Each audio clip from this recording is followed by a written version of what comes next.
Okay, so your pelvic floor are the muscles at the bottom of your abdomen that hold everything up in here and stop them from falling out.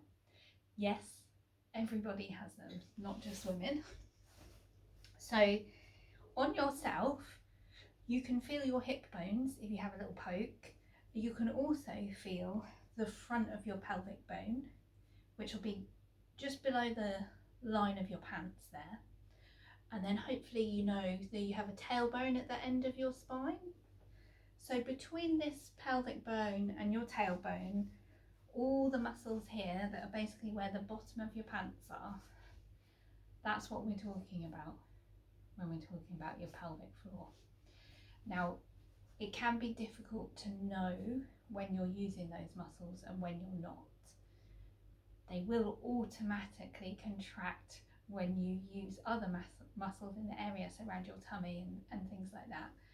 But when we're doing our Pilates exercises, we like to try and use them a little bit more intensely than when you're just walking around doing normal everyday things, so that we can get some good muscle tone there and learn to completely relax them as well. Okay, so we don't want to crush them. A lot of people, when they feel they're trying to engage their pelvic floor, they use their glutes, so these big bum muscles, and they kind of sort of like crush their pelvic floor.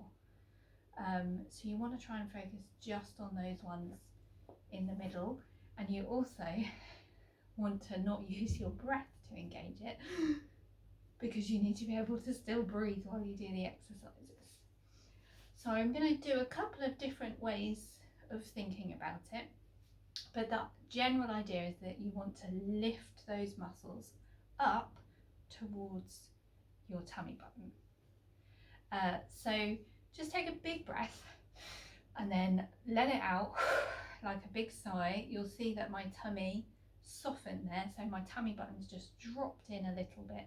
I'm not pulling it in, I've just allowed it to drop in.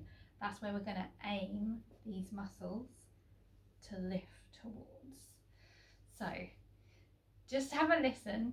One of them might connect with you and the others you might think are crazy, but pick the one that you feel is good for you.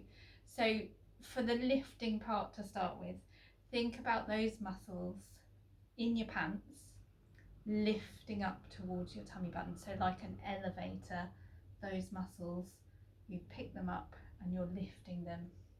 Or perhaps you're lifting a blueberry or a grape up with those muscles there towards your tummy button. Now, if you're trying to do that and thinking, what the hell is she talking about? Another way to think of it is the muscles that you use when you really need the loo, but you can't actually get to the toilet right in that moment. So maybe you're in the car and you're not quite home yet, or you're in an important work meeting and you just want to finish that conversation before you rush off to the toilet. Those muscles there, whether you're male or female, just lift them up. So you'll probably feel that some people might squeeze their legs together and squeeze your butt, but see if you can stop yourself from going to the loo without squeezing your bum. If you still find that really difficult, what I'd suggest is next time you go to the loo, when you're peeing, stop the flow and then let it go again, and do it a couple of times and try and connect that sensation without squeezing your butt of how that's happening.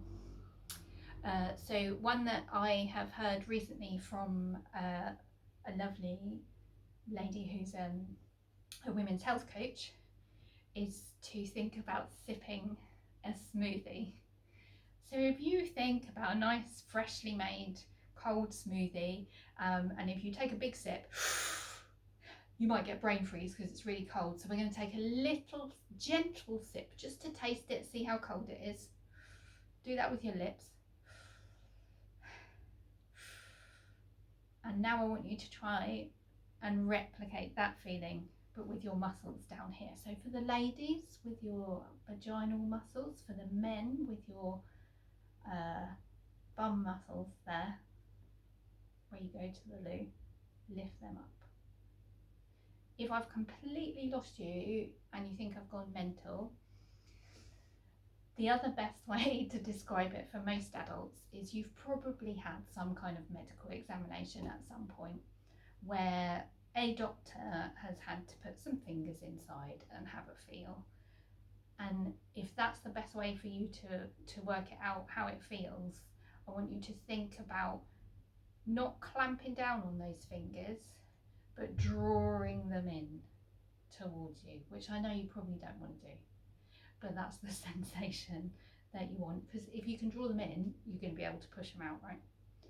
So that's the muscles we're going for with the pelvic floor. So anytime you're in a position, probably on the loo, where you think you might be able to practice that, just try and get the sensation gently, and then you can start to bring that in to your Pilates exercises when you're ready.